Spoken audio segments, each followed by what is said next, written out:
امجد اسلام امجد، جسے بھلایا نہ جا سکے گا۔ آج صبح ناشتے کے دوران فون کی گھنٹی بجی تو دوسری طرف عباس تابش تھے۔ انہوں نے مجھے اچانک صدمے سے محفوظ رکھنے کے لیے کچھ تمہید کے بعد بتایا کہ امجد اسلام امجد انتقال کر گئے ہیں، اور مجھے یوں لگا میری اور امجد کی نصف صدی سے کہیں زیادہ طویل دوستی نے آخری ہچکی لے لی ہے۔ اس کے بعد عزیز احمد اور دوسرے دوستوں کے فون آنے لگے۔ پشاور سے ناصر علی سعید نے مجھے پرسہ دینے کے لیے کال کی اور میرا دل ڈوبتا چلا گیا۔ امجد میرا سب سے پرانا دوست تھا۔ امجد سے میری پہلی ملاقات اسلامیہ کالج لاہور کے شمع ثانیہ کے ہاں مشاعرے میں ہوئی۔ اس وقت ہم دونوں کالج کے طالب علم تھے اور غالباً ہم دونوں کی زندگی کا یہ پہلا مشاعرہ تھا جس میں ہم بطور شاعر شریک ہوئے۔ ہم ایک دوسرے کے نام سے واقف تھے، مگر وقت کے ساتھ ساتھ یہ ملاقات برائے نام سے دوستی اور پھر دوستی کی انتہا تک پہنچ گئی۔ پھر یوں ہوا کہ میں اور امجد اسلام MAO کالج لاہور میں بطور لیکچرار کولیگ بھی ہو گئے۔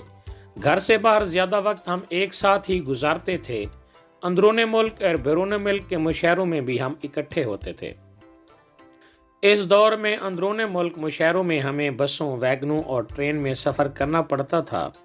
ایک دفعہ اوکاڑا والوں نے تو ہمارے سفر کے لیے جو ویگن بھیجی، وہ اوکاڑے سے بکروں کی کھالیں لاہور ڈراپ کرنے آئی اور واپسی پر شہروں کو اوکاڑا ڈراپ کیا۔ ہم سب کی طرح امجد بھی سفید پوش گھرانے سے تعلق رکھتا تھا۔ اس نے ثابت کر دیا کہ اپنے کام سے لگن اور محنت انسان کو وہ مقام دیتی ہے جس کا وہ مستحق ہوتا ہے۔ چنانچہ امجد نے شاعری شروع کی تو برِ صغیر پاک و ہند میں اس کا نام گونجنے لگا۔ ڈرامے لکھے تو ہر طرف دھوم مچ گئی۔ وہ اخبار میں کالم بھی لکھتا تھا۔ امجد بے حد زود نویس تھا۔ لکھنے بیٹھتا تو ایک ہی سانس میں سب کچھ صفحہ کرتاس پر بکھیر دیتا۔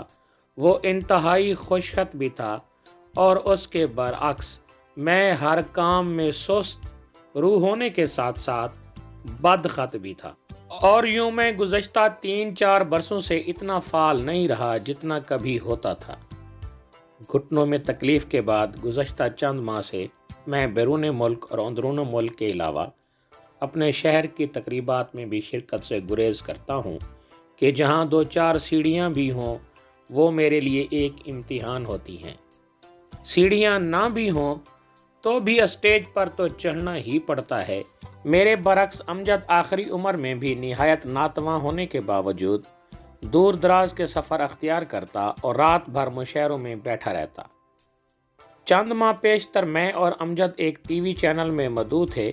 اس روز میں نے دیکھا کہ کار تک جانے کے لیے اسے ایک مداح کا سہارا لینا پڑا۔ اس دوران اس نے آہستہ سے میرے کان میں کہا، یار یہ ٹی وی چینلز والے بہت بڑے مفت بر ہیں، ہمیں آئندہ ان کے پروگراموں میں شرکت کا معاوضہ طلب کرنا چاہیے۔ میں نے جواب میں ہنستے ہوئے کہا، بچے ہم بہت خوش قسمت ہیں کہ بغیر معاوضہ ادا کیے ان کے پروگراموں میں شرکت کر لیتے ہیں۔ کچھ چینلز پر کچھ لوگوں کو آنے کے لیے بڑے مہنگے پاپڑ بیلنا پڑتے ہیں۔ اس پر اس کی نحیف سی ہنسی سنائی دی۔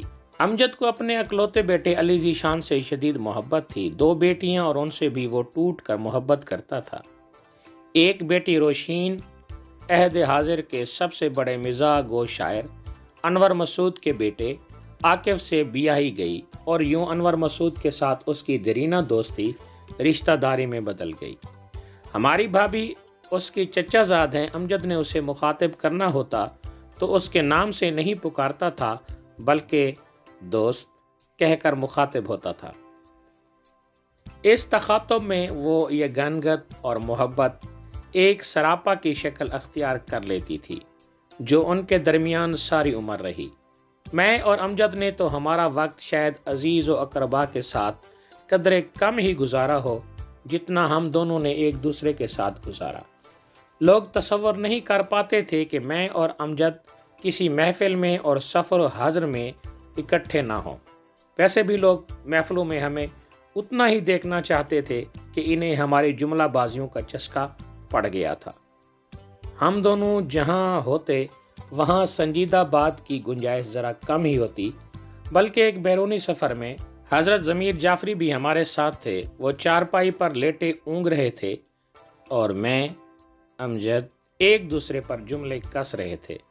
اس دوران ضمیر صاحب نے ہمیں نیم وا آنکھوں سے دیکھا اور کہا، آج پتہ چلا کہ جب تمہیں کوئی تیسرا نہ ملے تو تم ایک دوسرے کے ساتھ نیٹ پریکٹس کرتے ہو۔